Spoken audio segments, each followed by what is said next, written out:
Hey everybody, it's John Lone King, and I'm here with my weekly market update, Friday, October the 17th. I'm recording this on Thursday the 16th because I am out of town tomorrow. So there is not a lot of news going on right now.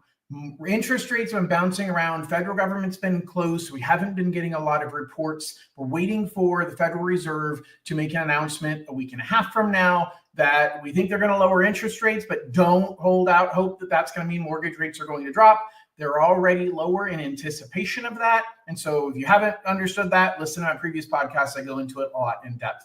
Because there's not a lot of news to cover right now, I want to dive into a topic that I've talked to a few clients about recently, and it has to do with why estate planning matters. Now you might think, oh my God, this is a super boring topic. It doesn't matter to me unless I have millions of dollars, and that just isn't true. And so I want to quickly go through why it matters and what things you should be thinking about. And the first thing I'll tell you is your home, whether you're a homeowner looking to become a homeowner, most people who are listening to me are in one of those two categories.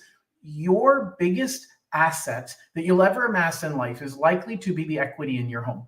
And yet you leave it to chance when it comes to what happens when you're gone, what happens when you pass away, and more importantly, what happens when you pass away without a plan. Now, most people say, well, I plan on it going to my kids. Cool. But you have to have that plan be able to be executed properly, or it goes through the court system. So I want you to think about this really, really simply. If you have a home and you're the only owner of that home, by the way, if you co-own it with somebody else, it depends on how you took ownership, because you can co-own where you both equally own all of it. And if one of you passes away, the other one still owns all of it.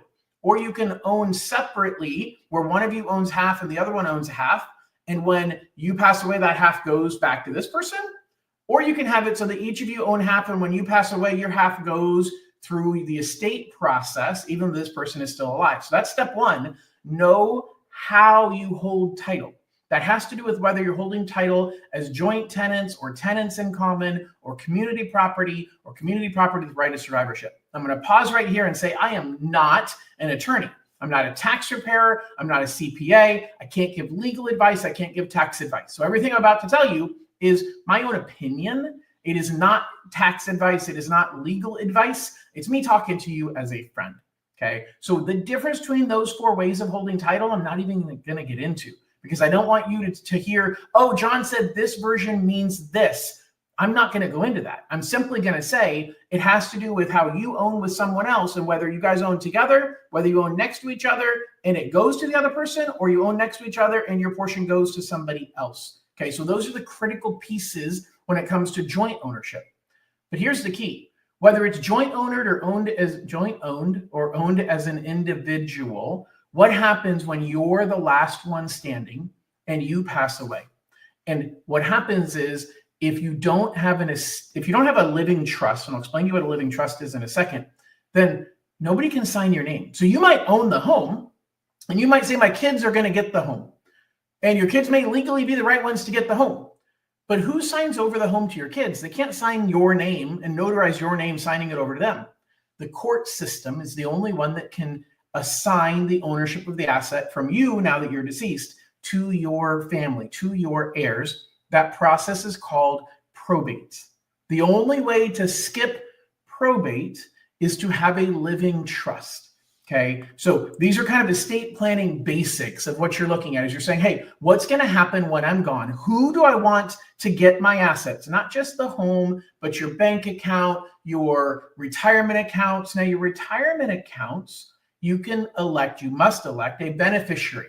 That's an individual person that gets the retirement account when you're gone. Same thing as life insurance, you have to elect a beneficiary. And so you're saying, hey, this person or these shares, this percentage goes to these separate people, this group of people, and you pre-designate that. So that doesn't have to go through probate because it's pre-designated. But anything you own just in your name, your checking account, your car, your home, if you don't take ownership in a trust, then you as an individual own it, and the court has to sign it over. Now, a lot of people say, John, what if I just get a will? Okay, so a will is you saying who you want to get the money, who you want to get the home, who you want to get your furniture, the money, your checking account, your life insurance, all of that. The problem is the will itself cannot sign over ownership to those people. So it has to go through the courts, through probate. By the way, probate is super expensive. There's high fees, and it can take 6 months to 2 years to complete, which means your family, your heirs can't touch your assets during that time because they don't have the right to touch them. They don't have legal ownership of them. And so a will is good because it tells everybody what your wishes are. But people can contest the will. They can say, no, there's a newer version of the will that they told me verbally. And the court has to decide if that's right or wrong. They can contest the will and say, well, when that will was written, they didn't know that I had 3 of their grandchildren that I never told them about. And if they had known about that, then they would have given me more money. Maybe. So that's where you can actually have your written plan overruled by the courts because your family, your heirs can contest that. Okay. Versus if you have a trust. So a trust says this trust is a legal thing. It's a legal entity, like a person is a legal entity, like a business, like a corporation is a legal entity. A trust can own assets. So when you create a trust, you've created this thing that owns all of your stuff. So you change the ownership of your home from you as an individual or a married couple or whatever into it's owned by the trust, not owned by you. Now you own the trust. I'm oversimplifying it, but you put an intermediary, put something in the middle saying, I don't own my property. My trust owns my property. I'm in charge of the trust. Here's the cool thing. With the trust, once you pass away or are incapacitated, cannot make legal, financial, medical decisions for yourself, then the successor trustee, the next person that you've designated to be in charge, they take over being in charge of the trust. They have the right to sign on behalf of the trust. And so that successor trustee becomes the trustee, and they now can take out a loan on your property. They now can sell your property. They now can do anything with the trust because the trust owns all of your assets and they are now in control of the trust. And so it avoids probate because the trust is what owns the property. And so the trust sells the property. The trustee is the one that is in charge of the trust. And it's as simple as a stroke of a pen to say who the trustee is. Therefore, legally, somebody can sign to sell the property after you're gone because you didn't need to sign. Only the trustee did, and the trustee changes once you pass away. That is an oversimplification, but that's a trust. And it's, trust me, it's really, really important because it helps you avoid probate. And that's one of the biggest keys is super expensive, super time consuming, can create lots of issues and fighting between family members. And so you need to really focus on getting a trust if you own any type of property, especially if you have children. But if you don't have children, you still want to explain, hey, what's going to happen to my property? You don't want the court to decide, hey, it's going to go to your sister and your brother 50-50. Maybe you don't want it that way. You want to decide where it's going, and you want to keep the process as smooth as it possibly can be. And so what you need to do is you need to get a hold of someone who can create a trust for you. And there's really 2 simple ways to do that. You can use an attorney, an estate planning attorney, or at least in California, there's a category of business people called legal document specialists. I think this is nationwide, but I'm not positive. A legal document specialist is a paralegal that doesn't work for an attorney. They cannot give you legal advice, but they can take your instructions and complete all the documentation. It's kind of like going to a tax preparer instead of a CPA. Like a CPA can give you really good tax advice and prepare your taxes, but they charge a lot more. A tax preparer like H&R Block can do your taxes and they can talk you through when you ask questions, but they can't give you the same level of advice. But if you have a pretty simple and straightforward situation, you don't need that high level of advice that somebody might need, and you can save a lot of money. Typically, if you go to an attorney, you're looking at $1,500 to $5,000 to create a trust. You're looking at less than $1,500 with a legal document specialist. And so what you want to recognize is most estate planning attorneys, they're charging a lot more for their time to discuss the advice, but the actual creation of the trust is done by their paralegal. But a legal document specialist is that paralegal, they're just not working underneath an attorney. Okay, so when you think about this, that is the simplest thing to get started. If you don't know who to reach out to me. I know a lot of estate planning attorneys, a lot of legal document specialists that can help you out. And the key is get it completed, make a trust.